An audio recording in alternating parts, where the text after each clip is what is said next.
Statistician-General Risenga Maluleke joins us now for more on that data. Good to have you, sir, and thank you very much for your time. Let me greet you and again greet the viewers.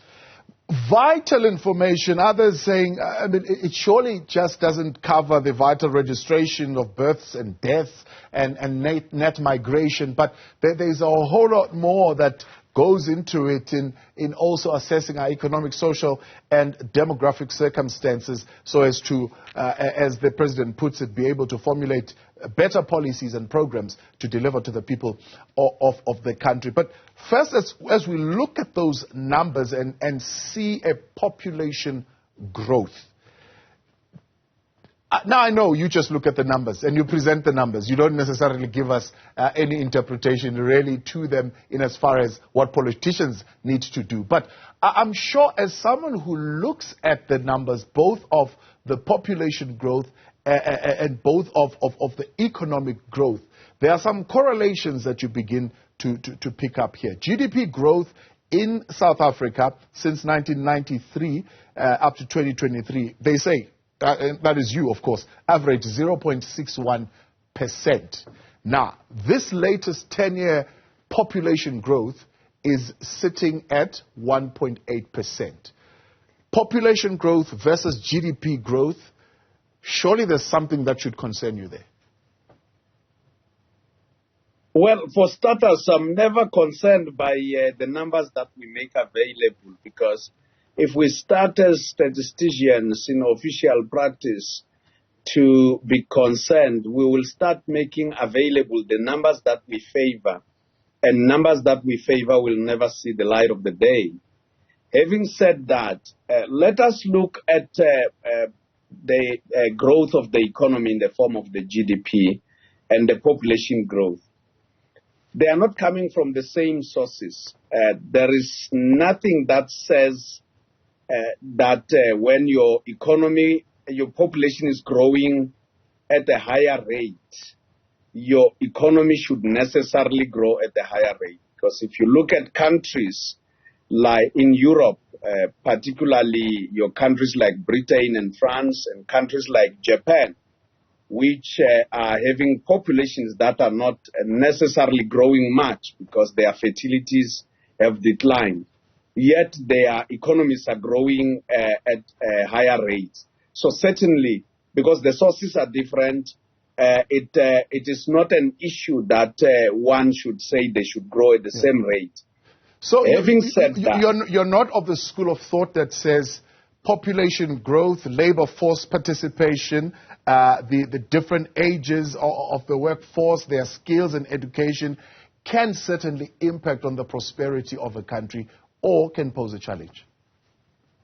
There is a difference between skills growth and population growth and economic growth. It doesn't matter which school you come from, because I'll give you an example.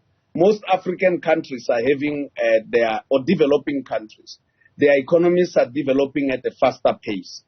And yet developed countries, as I've indicated, like in Europe, their populations are growing at a slower pace, yet and their skills base has declined. That's why they are recruiting mainly from African countries or from developing countries. So that correlation doesn't necessarily work.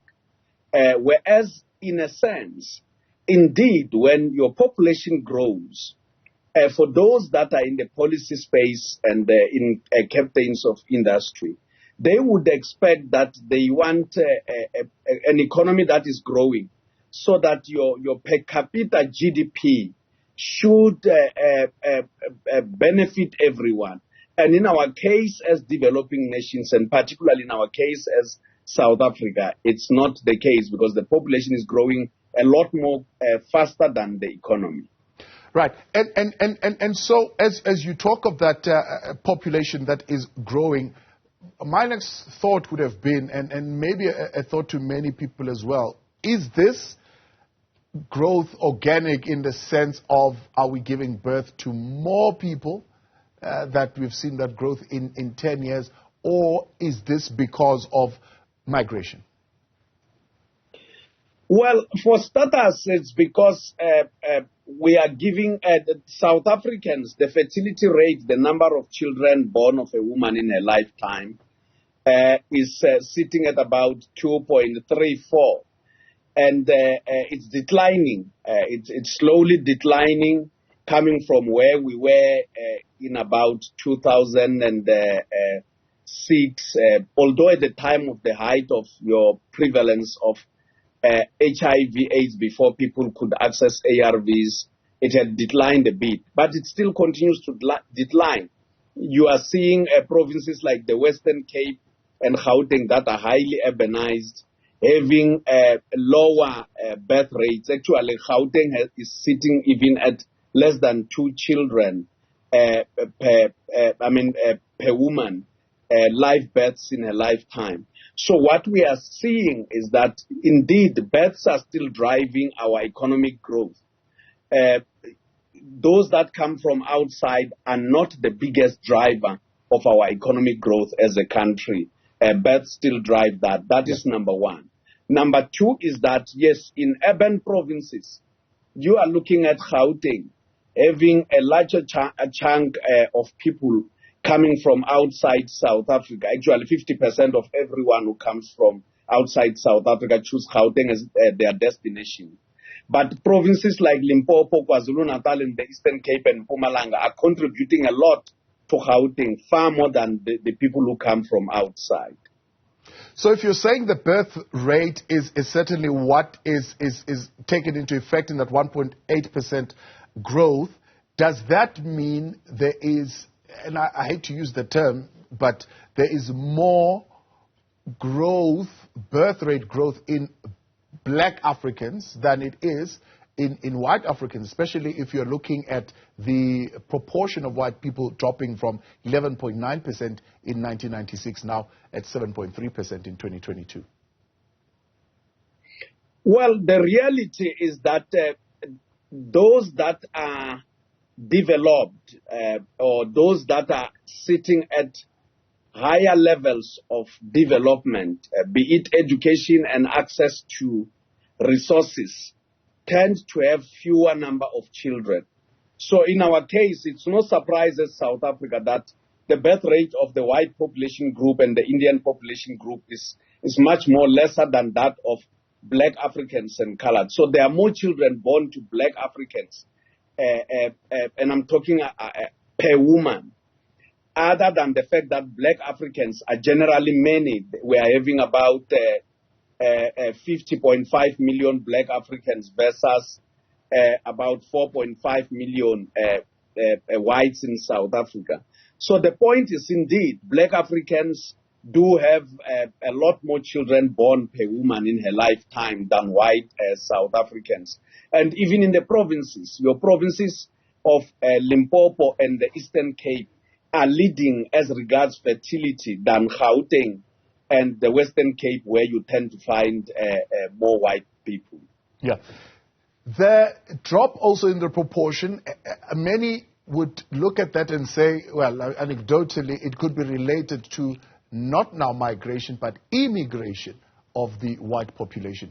How significant is the number of those who are immigrating to have that kind of impact in the proportions? Indeed, the proportion of whites is declining, and younger whites are migrating out of the country. So migration is actually driving the share of proportion of the white population group. And if we then look a little bit closer into those numbers once again, the question that comes is, are you looking at only legal citizens when you are talking of a proportion of the people who are in the country who are not of South African origin? Or are you able in your assessment to look at a broader population, even those who might not be documented? We don't look at the legality. No statistician or chief statistician of any country, and you will remember the American Census the then President Trump, wanted to know the number of illegal immigrants, particularly those from Mexico. And the census was in and out of courts before it was actually conducted, until that matter didn't go ahead. Because according to the United Nations fundamental principles of official statistics, we are enjoined as chief statisticians to count everyone who is within the borders of our countries. So indeed, in our cases, StatsSA, when we go to a dwelling unit where people are staying, we do not know that the person that we are going to find there is documented or not. And we don't ask them, because when you start asking people about whether they are documented or not, they start suspecting that you are going to pass their information to authorities. And indeed, we uphold confidentiality, that we don't pass this information to authorities. Even when we look at income, we don't pass this information to the tax collectors in the form of SARS. Actually, the commissioner for SARS is a good friend of mine, but we only get information from him. He doesn't get raw data from us. Yeah, I'm asking that because, of course, there's this continued debate of the scarcity of resources and the competition for those resources between South African nationals and foreign nationals, and whether or not these numbers could settle that debate once and for all.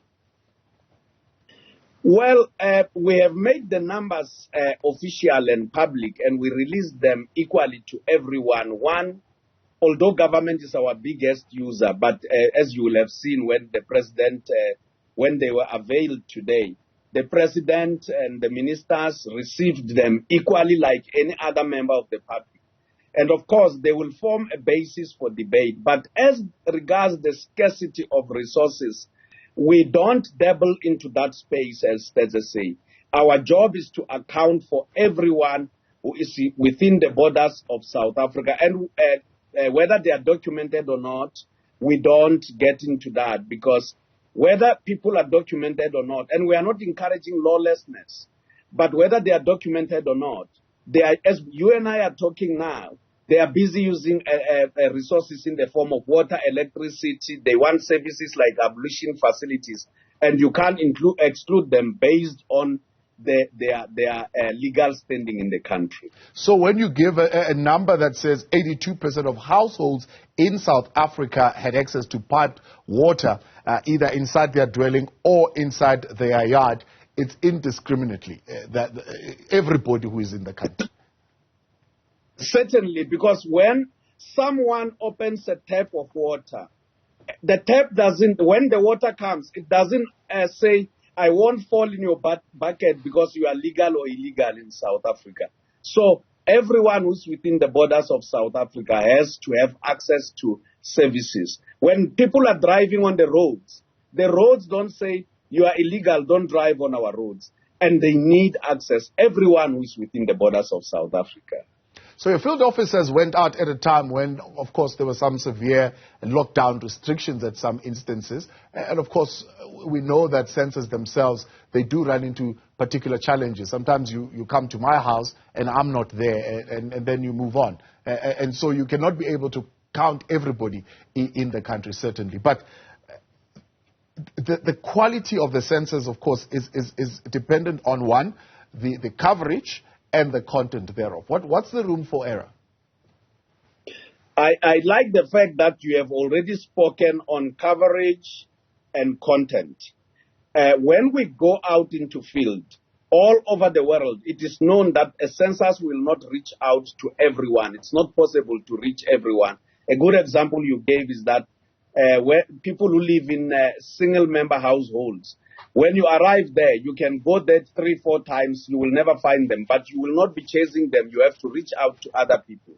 Now, after that, we conduct what we call the post-enumeration survey, which is a sample survey immediately after the census. Now, we compare record for record to deal with coverage and content. And indeed, once we know the undercount, because usually it will never be an overcount, the post-enumeration survey should look at people that you have counted more than once or you have missed.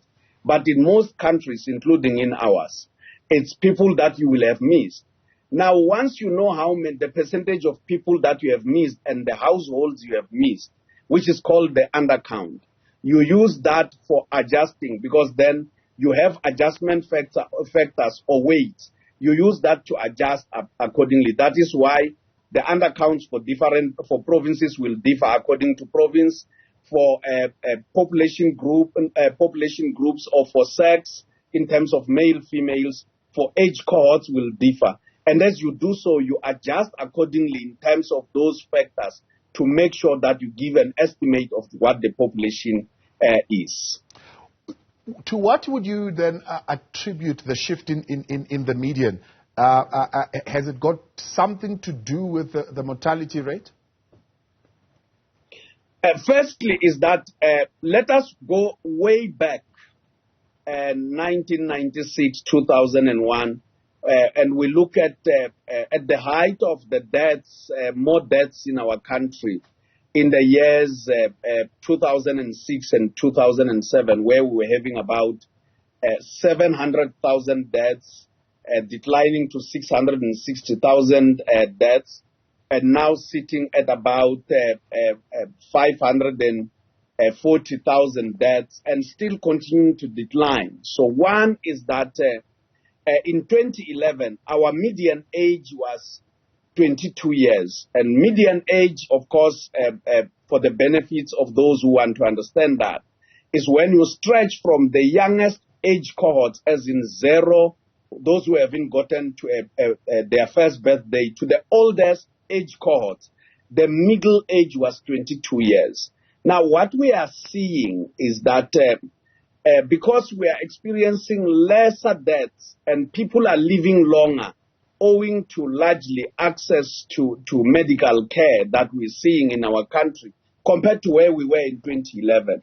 So certainly, our median age is increasing, having moved from 22 years to 28 years.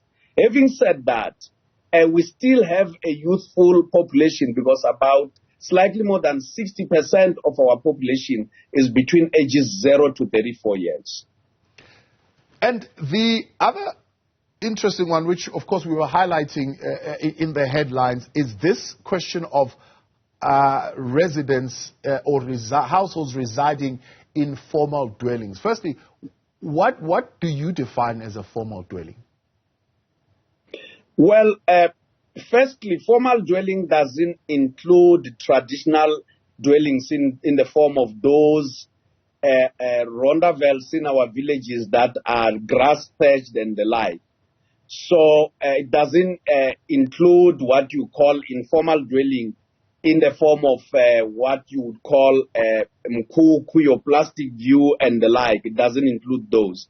But when you look at houses that you see in our suburbs, houses that have been built by government in the form of low cost, or the ones that are called RDP houses, those are formal dwellings. So 88.5% of South Africans are in such structures, discounting the rondavels, discounting what we see in informal settlements. Certainly, if you look at where we were in 1996, about 65% when we drove in the countryside, and firstly, this is what the people said. So we don't arrive there and stand outside the structure and say, these ones are staying here. We asked them, because some of them answered through telephone, some of them completed web-assisted online on their own. But the fact is that you and I will know that what we would see driving in the major roads, if you drive all the way from Makado in Limpopo down to the place called Toyando or to Malamlele, or from Pulukwane all the way to Tsanin through a place called Nobody in Tefluop, or coming out of East London, what we used to see as rondavels, traditional housing, or as rondavels grass thatched, they are disappearing. And we are seeing now formal housing, whether it's low-cost housing built by government or people that have the houses that people have built on their own.